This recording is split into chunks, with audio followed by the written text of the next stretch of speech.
Site oficial do PT mantém os ataques contra Alexandre de Moraes. Esse é mais um daqueles vídeos para você escancarar a hipocrisia petista. Olá, eu sou Marília, repórter digital do canal Saiu no Diário Oficial Notícias. Se inscreva e ative o sino para receber notícias diárias sobre os principais acontecimentos da política brasileira, como por exemplo, decretos presidenciais, decisões do STJ e STF e muito mais. Está gostando do conteúdo?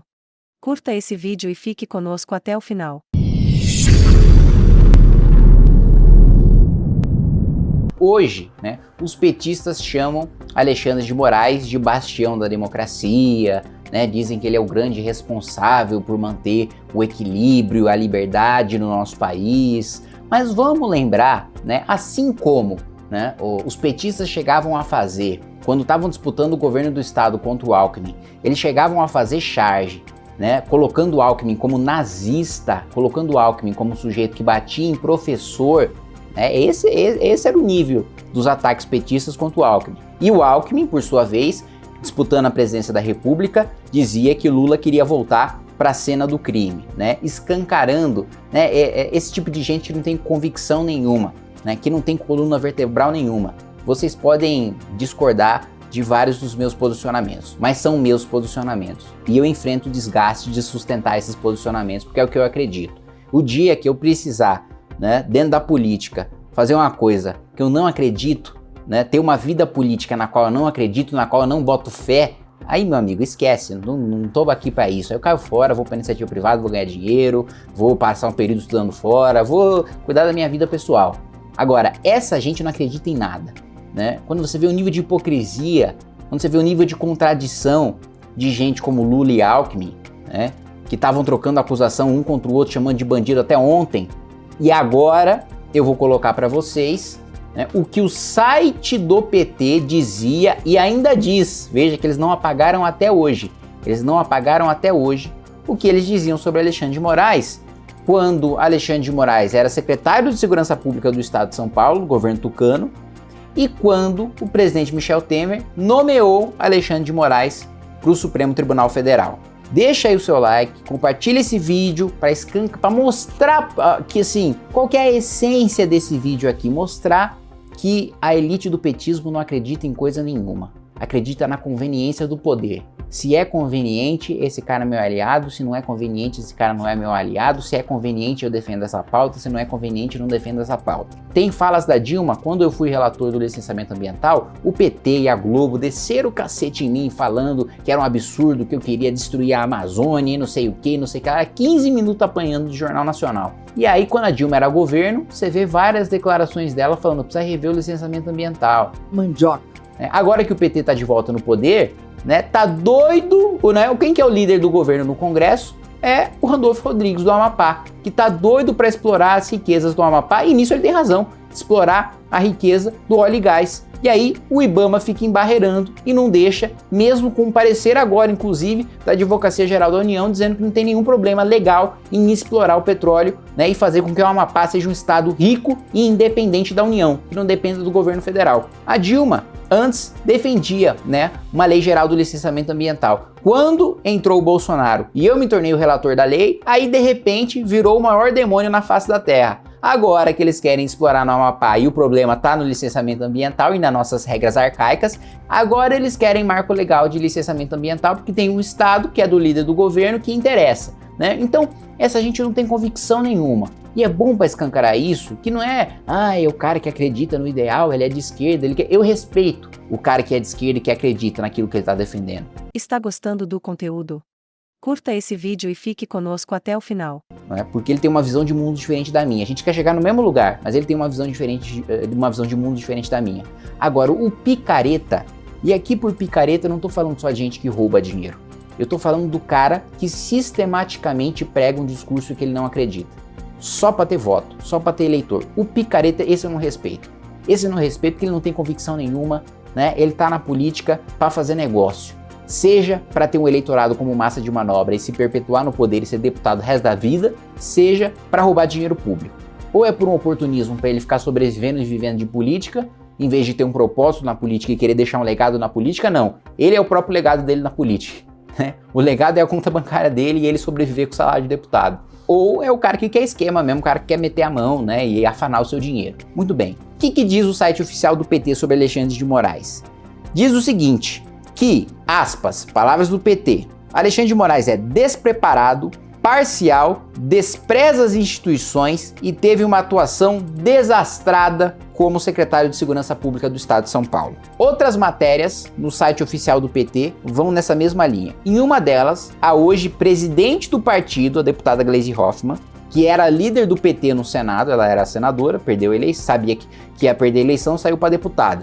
Então ela era líder do PT no Senado na época, e ela diz o seguinte, quando o Temer nomeia o Moraes para o Supremo: gera incômodo, temor e insegurança no país, a indicação dele, né? Em outras duas, né, os deputados Vadir Damus e o Carlos Aratini chamam Moraes de mentiroso e de absoluto incompetente. Quando eles estavam, né, em trincheiras separadas, quando eles estavam de lados opostos, quando as decisões do ministro Alexandre de Moraes não interessavam ao PT, aí o PT chamava ele de, como é que é? Despreparado, parcial, que despreza as instituições, que gera incômodo, temor, insegurança, mentiroso, absoluto incompetente. Hoje já mudou o discurso completamente. E eu não duvido que muito em breve eles mudem de discurso de novo. Começou a avançar a investigação ali contra o G. Dias, começou a avançar a investigação contra a gente do PT, começou a correr investigação no Supremo e tal, Alexandre de Moraes começou a pedir diligência contra a gente do PT. Não duvido que isso aconteça no futuro. Hoje eu sei que tem muita gente que duvida. Eu acho que a maior parte de vocês que me assistem duvidem que isso um dia aconteça. Eu não duvido e vocês vão se lembrar que eu disse isso. Aí amanhã eles vão mudar de discurso e vão ficar absolutamente desmoralizados.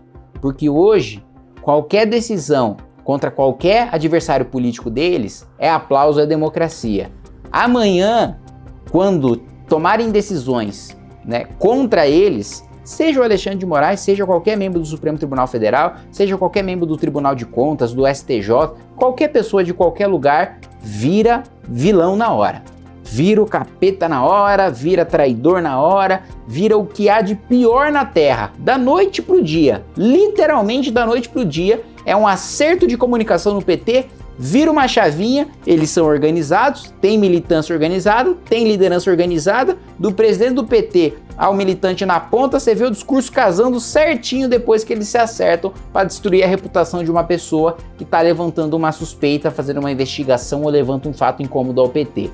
Então, meus amigos, tá aí mais uma evidência agora pintada, escancarada da hipocrisia petista e da política da conveniência, da política do negócio, da política daquilo que interessa para ter o poder e não interessa para fazer o melhor para a população. A Federal publicou nesta segunda-feira uma medida provisória que altera a tributação de fundos fechados no Brasil. Na prática, essa medida passa a taxar rendimentos de fundos exclusivos, os chamados fundos ligados aos super ricos. O André Aneri tem mais detalhes.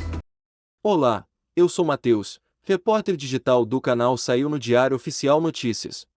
Se inscreva e ative o sino para receber notícias diárias sobre os principais acontecimentos da política brasileira, como, por exemplo, decretos presidenciais, decisões do STJ e STF e muito mais.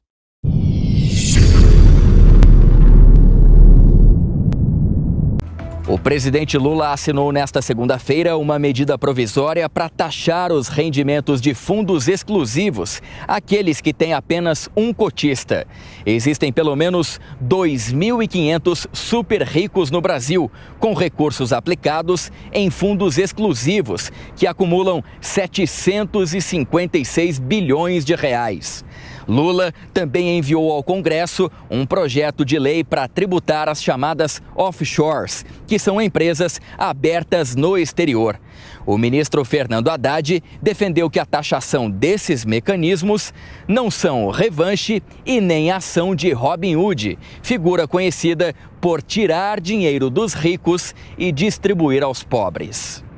Está gostando do conteúdo? Curta esse vídeo e fique conosco até o final. Muitas vezes eu vejo na imprensa isso ser tratado como uma espécie de a ação Robin Hood, de uma revanche, e não é nada disso. Não é absolutamente nada disso.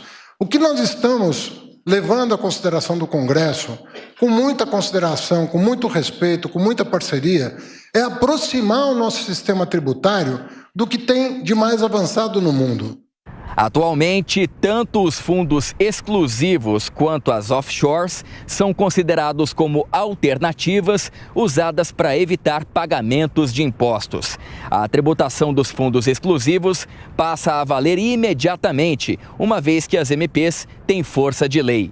Em 120 dias, no entanto, a medida deve ser aprovada no Congresso para não perder a validade. A iniciativa foi adotada para compensar a perda de receitas recorrente da maior isenção na tabela do imposto de renda neste ano. O senhor hoje é filiado ao Partido União Brasil.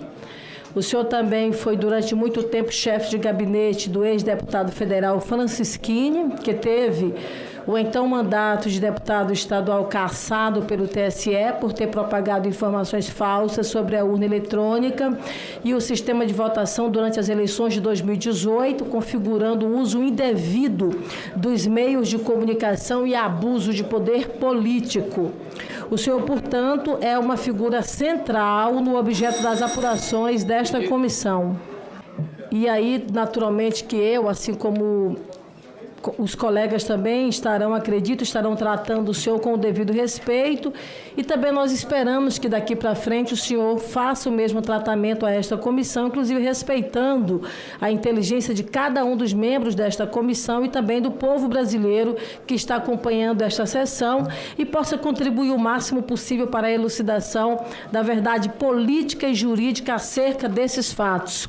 Olá, eu sou Marcela, repórter digital do canal Saiu no Diário Oficial Notícias. Se inscreva e ative o sino para receber notícias diárias sobre os principais acontecimentos da política brasileira, como, por exemplo, decretos presidenciais, decisões do STJ e STF e muito mais.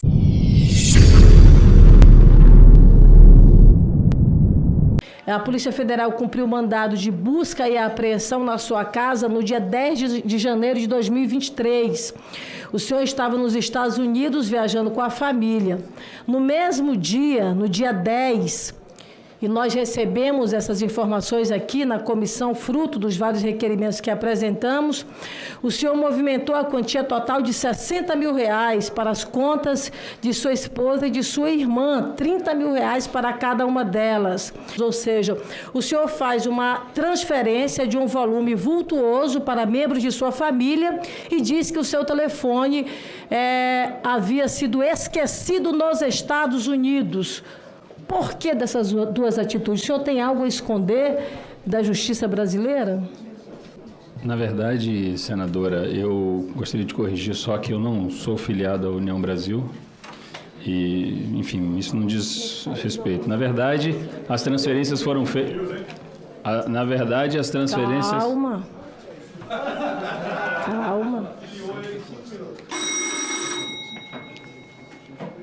Senadora, na verdade as transferências foram feitas assim que saiu a minha prisão. Quando eu fiquei sabendo da notícia da prisão, eu transferi 30 mil para minha esposa, 30 mil para minha irmã, para pagar as despesas enquanto eu estivesse preso. Fiquei bastante preocupado com aquela situação. E o celular não deixei nos Estados Unidos.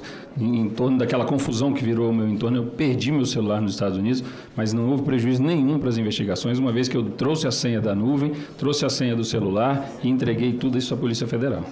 Ainda pelos dados que nós recebemos aqui, que na verdade foram de RIFs, não é? Que são relatórios produzidos pelo COAF, a partir da análise desses dados bancários, cujo conteúdo foi enviado a esta CPMI, notou-se uma estranha movimentação, que envolve, por exemplo, o senhor Júlio Carlos Correia, de Curitiba do Paraná.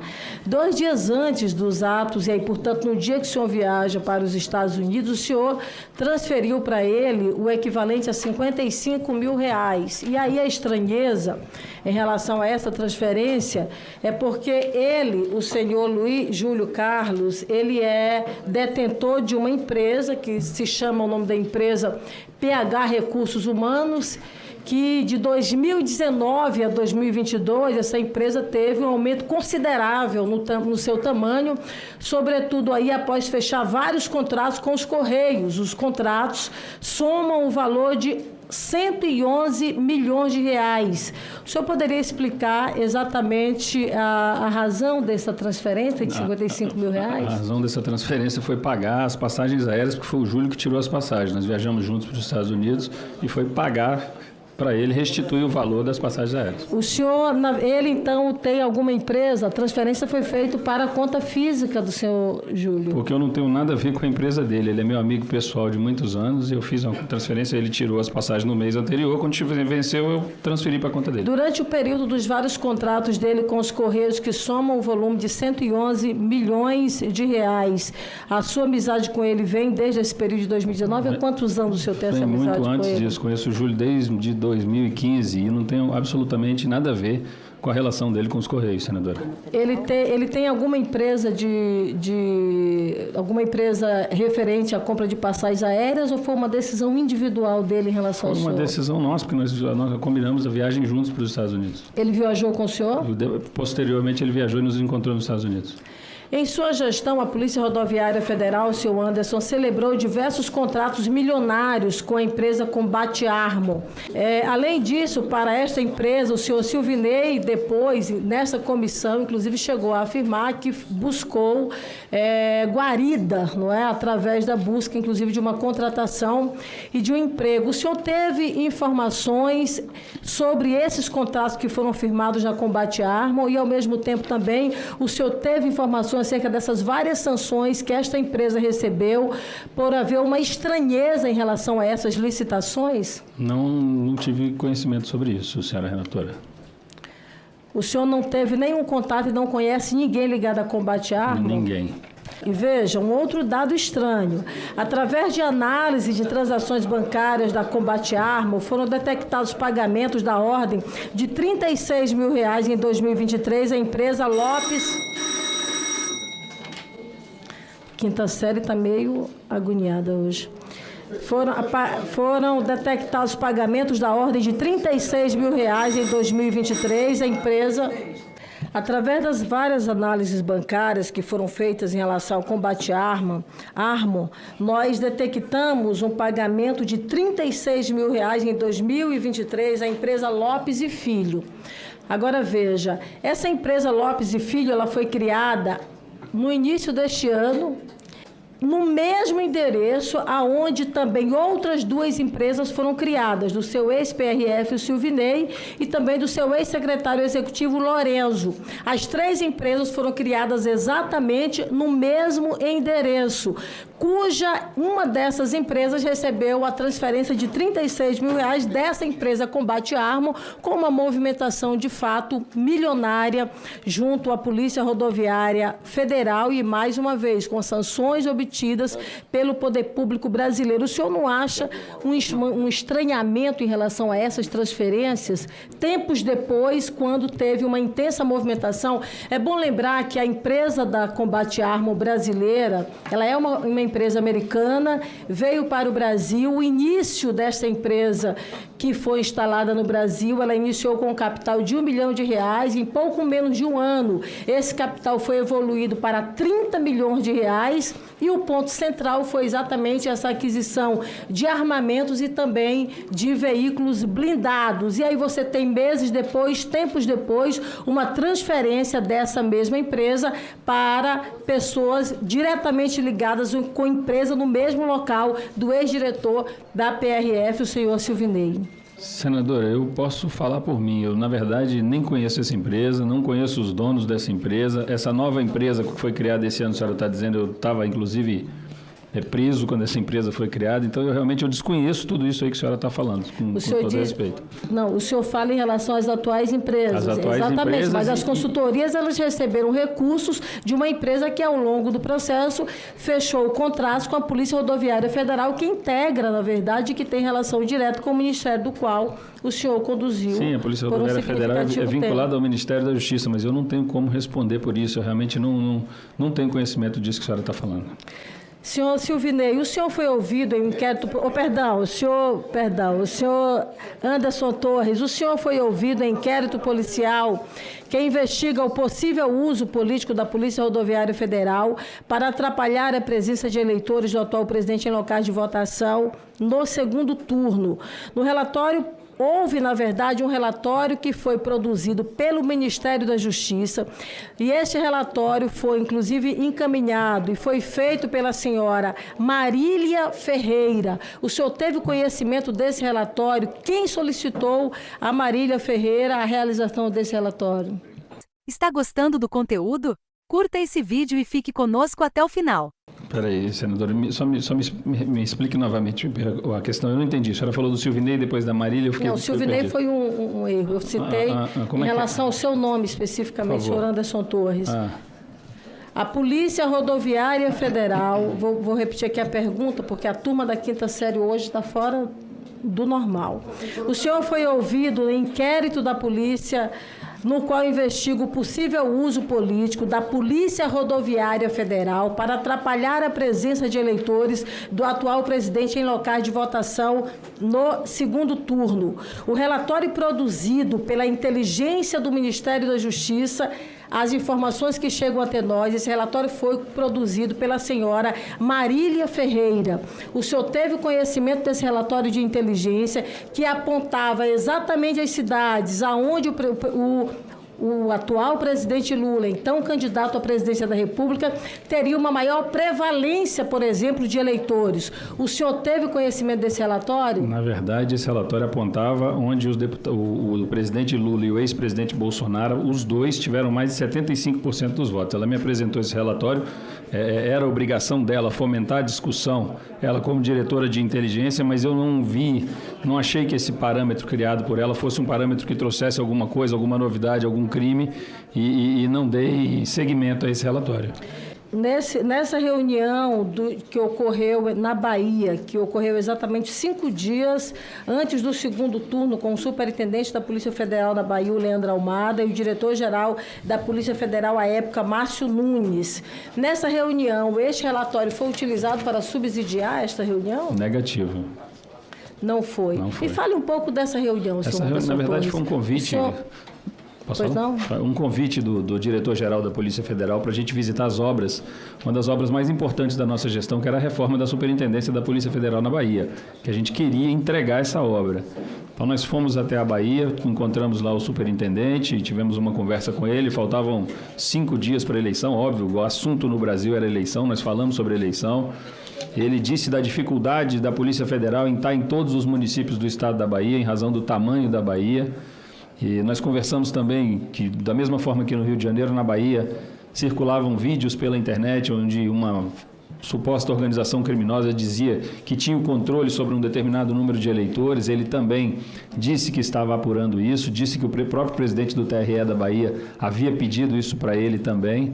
Enfim, e nós conversamos sobre isso e visitamos a obra e voltamos para Brasília. Nessa sua visita à obra, ao longo da sua permanência no Ministério da Justiça, o senhor fez outras visitas à obra? O senhor tinha o costume de fazer visitas a obras? Sempre, visitas às obras, e fiz questão de estar na maioria das inaugurações que a gente conseguiu fazer. O senhor Leandro Almada, ele afirma categoricamente que o objeto dessa reunião não se tratava dessa obra específica na Bahia, mas, sobretudo, desse levantamento e desse detalhamento acerca desses pontos centrais de votação e, sobretudo, de um organograma, de um foco que seria direcionado com membros da Polícia Rodoviária Federal e da Polícia Federal em relação a esses pontos específicos. Senadora, na verdade, não foi isso. A gente tratou da forma que eu estou dizendo para a senhora. Nós tratamos sobre a eleição, falamos sobre os principais locais. Ele disse que não tinha como atuar no estado inteiro. Nós, inclusive, sugerimos que para onde ele não conseguisse atuar, que a PRF atuasse para ter uma capilaridade das forças federais na maioria dos municípios, para que se apresentasse ao juiz eleitoral, ao promotor eleitoral, para que as forças federais se fizessem presentes. Foi só isso, a nossa conversa com ele foi só essa, nada além disso. Agora, deixa eu só esclarecer um ponto, senadora, se a senhora me permite. Pois não. Porque é o seguinte, a senhora está falando que houve uma visita à PF. e está dizendo que a atuação irregular foi da PRF. Perfeito. Pois é, então assim, a conta não fecha, porque na Bahia eu não estive com o superintendente da Polícia Rodoviária Federal, eu não estive com absolutamente ninguém, eu estive na PF. Nós fomos lá visitar a obra, conversamos com o Almada, almoçamos juntos, eles fizeram um almoço lá para nós, coisa e tal, mas assim, não tem como eu estar na PF e dar ordem para a PRF. Não há dúvida. Senhor Anderson, nesse planejamento que teve em relação ao volume, por exemplo, e da presença em relação ao percentual eleitoral, o senhor diz que a planilha constava as cidades onde havia um percentual de 70% acima. Então, tanto da parte do presidente Lula, do então candidato Lula, como também do então candidato e presidente da República, Bolsonaro. Mas um levantamento que nós temos em relação ao direcionamento desses militares, a prevalência foi sobretudo na região nordeste brasileira. Por exemplo, você tem os percentuais, você pega, por exemplo, a região sul e sudeste do Brasil, você tem cidades onde o percentual de votos do presidente Bolsonaro foi absolutamente grande, mas não houve uma concentração para essas cidades de militares, sobretudo de profissionais, ou melhor dizendo, da Polícia Rodoviária Federal. Senadora, quem pode melhor esclarecer isso é a Polícia Rodoviária Federal. Eu, na verdade, recebi os relatórios ao final. Os relatórios diziam que não houve, até li aqui na minha explanação inicial, que não houve nada de irregular. Houve uma visita, uma reunião do diretor-geral da PRF com o presidente do Tribunal Superior Eleitoral após a votação, no dia 30 de outubro. Depois eu vi uma entrevista do presidente do TSE narrando que não houve problemas na atuação da PRF. Aliás, pelo contrário, ele disse que a abstenção no segundo turno foi menor do que no primeiro turno. As notícias que eu tenho são as notícias que vêm da Polícia Rodoviária Federal. E a notícia que eu tive foi que o procedimento foi padrão como foi no primeiro turno. Essa foi a notícia que eu tive. E depois acompanhei essas entrevistas e me tranquilizei enquanto a isso. Anderson Torres, durante o governo Bolsonaro, por várias vezes, a imprensa brasileira, na verdade, acompanhou a divulgação de interferências na Polícia Federal. Inclusive, houve publicações de assinatura do ministro Moro, que hoje é colega nosso aqui do Senado, sem seu conhecimento. Em algumas oportunidades, Bolsonaro disparou frases como, por exemplo, aqui quem manda sou eu, a minha caneta funciona, enfim, frases dessa natureza mostrando de fato que ele teria um comando, digamos assim, em relação a esses órgãos, e aí no caso específico com interferência clara na Polícia Federal. Da mesma forma como foi colocado lá atrás pelo então ministro Moro, o senhor em algum momento sentiu ou recebeu da parte do então presidente Bolsonaro alguma decisão que compreendesse como interferência na sua gestão como ministro da Justiça? Durante a minha gestão, em momento algum, senadora. Ainda junto à Polícia Federal, eu queria que o senhor me desse uma informação. O senhor, por exemplo, mandou a Polícia Federal investigar os institutos de pesquisa, que foi baseado, inclusive, numa representação assinada por Valdemar da Costa Neto, que é presidente do PL. Aí depois teve uma decisão do ministro Alexandre de Moraes que vetou, na verdade, essa investigação. Chegou a ter algum prosseguimento? Chegou-se a iniciar, por exemplo, alguma investigação em relação a esses institutos, ou a decisão do ministro bloqueou de uma forma terminante essa investigação? Eu acho que bloqueou de forma terminante essa investigação. Na verdade, o documento chegou à representação do Ministério da Justiça, eu encaminhei para a Polícia Federal para providências. E, enfim, acredito que não tenha ido adiante. Se houve a decisão do ministro, não deve ter ido adiante. Mas a imprensa fez uma colocação, e é uma colocação absolutamente grave, que se trata de que nesse inquérito que está no Supremo Tribunal Federal, haveria, por exemplo, um áudio aonde o senhor teria falado acerca de sequestro de ministro da Suprema Corte, a qual deveria ser deixado, por exemplo, em um local incerto e não sabido. Eu busquei, inclusive, junto a esses inquéritos, a possibilidade de buscar essas informações, mas por serem sigilosos, nós não temos, de fato, acesso a essas informações que chegarão a esta comissão. Houve algo dessa natureza? Houve uma interpretação diferente? Existe, de fato, esse áudio ou não? Senador, isso é uma maluquice. Eu jamais ouvi e falei esse tipo de coisa e nós não tivemos acesso a isso também. Não, eu desconheço isso aí. Acerca da minuta chamada e é uma realidade, a minuta do golpe, né, que estava, na verdade, na sua residência. O senhor, na sua fala inicial, diz que é uma coisa absurda e, de fato, por exemplo, a sua minuta... Me dá da PGR. De fato, é uma minuta absolutamente ousada, com pontos inimagináveis, por exemplo, suspendendo sigilo telemático dos integrantes da Suprema Corte Brasileira, colocando toda a força, por exemplo, no Ministério da Defesa. No documento da Polícia, do Ministério Público Federal, da PGR, em um dos pontos, ele diz o seguinte: não se trata de documento que seria jogado fora, estando, ao invés, muito bem guardado em uma pasta do governo federal e junto com outros itens de especial singularidade, como fotos de família, imagem religiosa, enfim. E na fotografia que nós temos a esta comissão, mostra que ela não estava numa caixa jogada do lado, ela estava num armário bem posicionada. Não é crível, por exemplo, que seja um documento para descarte, que seja um documento que você coloque ali para depois, por exemplo, levar para algo que possa se triturar ou coisa parecida. Eu queria que o senhor me colocasse de uma forma muito clara. Em nenhum momento o senhor relembra que alguém possa ter lhe entregado essa documentação. O senhor recebeu essa documentação em seu e-mail, na sua rede social ou coisa parecida? Excelência, eu já coloquei no início, esse documento realmente é um teratológico, um absurdo, a senhora tem toda a razão. Ele não estava guardado num lugar privilegiado da minha casa, ele saiu da minha área de atuação ali no quarto, e por isso ele não tinha sido descartado. Mas é isso, é fantasioso isso aí, jamais saiu da minha casa, eu não troquei, não conversei sobre isso com ninguém, e era um documento que estava pronto para ir para o lixo, para descarte, como eu sempre disse, desde o primeiro momento. Então a fotografia que consta na PGR, ela não é real, porque a documentação que apresentam aqui para a gente, ela estava assim no lugar privilegiado. Ela estava embaixo de um porta-retrato que nós temos, e por isso ele saiu do meu criado, foi para esse porta-retrato, provavelmente não alguém arrumando a casa, e por isso não foi destruído. Mas não se pode dizer, por exemplo, que estava no local para descarte. Só referendar que, de fato, né, durante o meu período como ministro, eu autorizei a intervenção da Força Nacional mais de uma vez, diante de risco de depredação das manifestações da época. O mesmo foi feito com o ministro Torquato e nunca houve a necessidade de solicitar autorização prévia do governador. Olá, eu sou Marcel, repórter digital do canal Saiu no Diário Oficial Notícias. Se inscreva e ative o sino para receber notícias diárias sobre os principais acontecimentos da política brasileira, como, por exemplo, decretos presidenciais, decisões do STJ e STF e muito mais.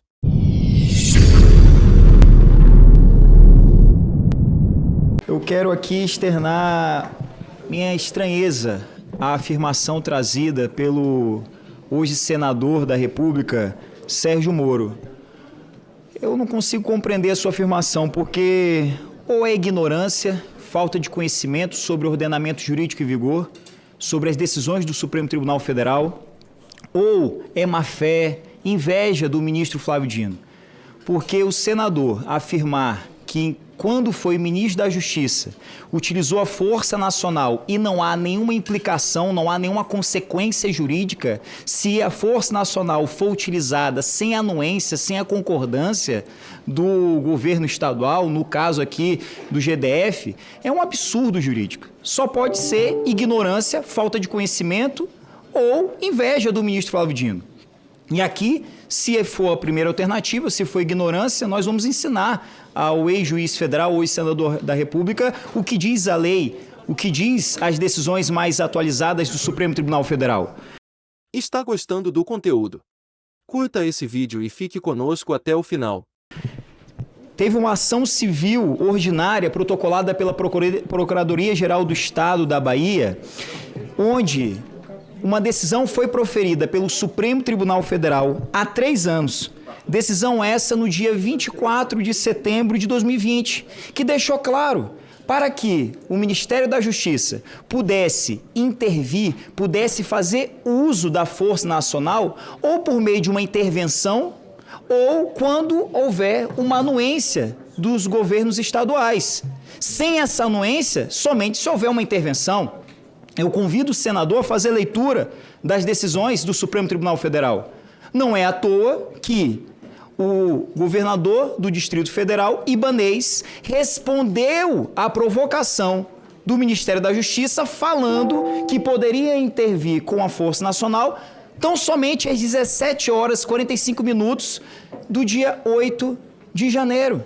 Se o pedido do Ministério da Justiça, se a colocação à disposição do Ministério da Justiça da Força Nacional fosse inócuo, desnecessário, não haveria de ser do governador Ibanez aceitar a intervenção, a utilização da Força Nacional. Então, eu trago aqui essa questão de ordem para trazer a verdade aos fatos. Ninguém vai conseguir investigar se posicionando como um mentiroso ou como um oportunista jurídico. Essa é a verdade dos fatos, e isso é o que diz a lei, e isso é o que diz a posição atualizada do Supremo Tribunal Federal em nosso país. É tão importante respeitar as decisões que eu parabenizo Vossa Excelência, senhor presidente, porque eu li a decisão do ministro Zanin e, de fato, eu nem questionei. A linha C da decisão é clara. Se o senhor faz algum tipo de advertência, se Vossa Excelência faz qualquer tipo de advertência ao senhor Fábio Augusto Vieira, o senhor estaria descumprindo uma decisão do Supremo. Se descumpre uma decisão judicial, configura o crime de desobediência previsto no artigo 330 do Código Penal brasileiro. Então, essa é a decisão do Supremo. Por essa razão, o Ministério da Justiça não utilizou a Força Nacional sem a anuência do governo do Distrito Federal. O parágrafo 5º da Constituição Federal, artigo 144, diz assim: as polícias militares cabem à polícia ostensiva e à preservação da ordem pública. Primeiro contexto. Segundo, a decisão do ministro Fachin, que foi em 2020, é uma decisão do Pleno do Supremo, por maioria de 8 votos. Não é uma decisão monocrática, é uma decisão do Supremo Tribunal Federal no seu pleno, dizendo: a utilização da Força Nacional sem autorização do governador viola o princípio constitucional da autonomia dos estados. A ACO 3427 foi ajuizada contra a portaria do então ministro da Justiça, 493/2020, e Segurança Pública, que autorizou o emprego da Força Nacional de Segurança Pública. Portanto, há uma decisão da Suprema Corte, porque a Força Nacional é uma força complementar ao policiamento ostensivo. Ela não é uma força primordial da ação do policiamento ostensivo. E precisa, sim, da anuência do governador.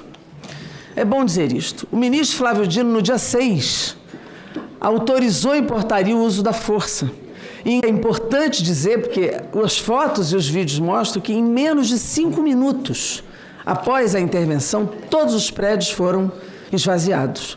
Porque só depois da intervenção foi possível o uso da Força Nacional e um comando diferenciado da Polícia Militar do Distrito Federal.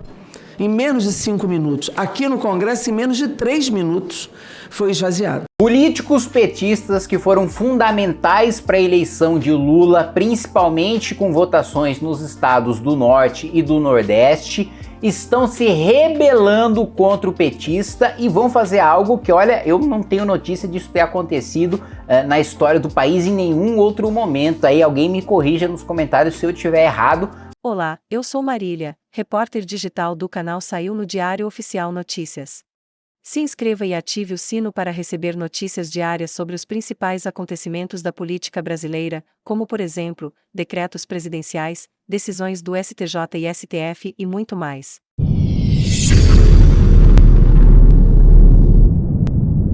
Mas uma crise gigantesca, né, nas bases do petismo, né, está acontecendo e tem data, inclusive, para ter o seu ápice, para chegar no seu auge, e você ainda vai ouvir falar muito disso, principalmente se você mora no Norte ou mora no Nordeste. Muito bem, a gente vai falar sobre esse assunto logo depois que você se inscrever no canal, que você clicar no sininho para receber as notificações e compartilhar esse vídeo com o máximo de pessoas possível, principalmente aquele seu coleguinha que fez o L. Aquele seu coleguinha que fez o L vai sentir em um dia específico as consequências muito duras e pesadas de ter feito o L, mesmo estando em redutos eleitorais do PT, né? Lembrando, é sempre bom fazer justiça aqui, não é todo nordestino, né? Não é toda pessoa que mora no norte que vota no PT, que é de esquerda, né? Muitas vezes você tem injustiças, né, sendo cometidas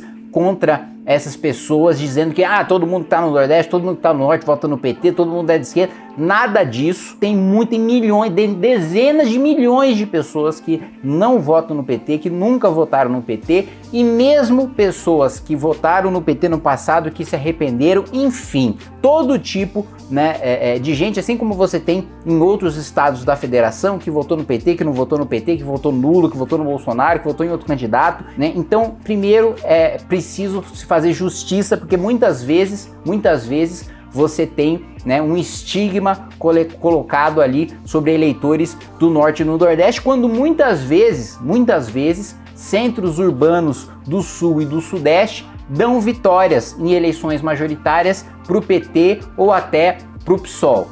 Eu sou absolutamente contra qualquer estigma que se coloque contra qualquer região do país. Este vídeo que eu estou fazendo agora é sobre um grande acontecimento político, uma grande rebelião política, né, que está acontecendo e que vai acontecer no norte e no nordeste do país, em várias prefeituras, inclusive prefeituras governadas por petistas e por partidos de esquerda que apoiaram o Lula nas eleições presidenciais. O que está acontecendo? Centenas de prefeituras do norte e do nordeste vão entrar em greve, vão paralisar o seu funcionamento e os seus serviços durante um dia, em protesto contra um corte que tem afetado principalmente estados do norte e do nordeste. O governo federal, o governo Lula, cortou 30% do repasse de verbas federais para os municípios.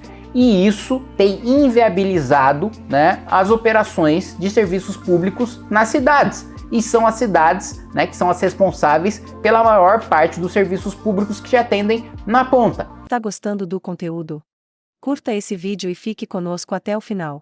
Não é o governo federal, não é o governo do estado, é a prefeitura que tem a maior parte das competências de atendimento, de saúde, de educação, de transporte público, de assistência social, que chegam na ponta, que chegam no cidadão. Então, quando a União, quando o governo federal não repassa recursos para o município prestar os seus serviços, muitas vezes esses serviços ficam inviabilizados. Por quê? Porque os municípios pagam impostos para o estado, pagam impostos para o governo federal, para a União, né, e tem o direito previsto em lei, previsto na Constituição, de receber repasses, né, da União, de receber repasses do governo federal. Mas esses prefeitos estão alegando que houve aí um corte de 30% nos repasses para esses municípios, e então estão planejando aí em vários estados aqui, ó, Pernambuco, você que mora no estado de Pernambuco, fica atento a isso, na Bahia, no Maranhão, né, em vários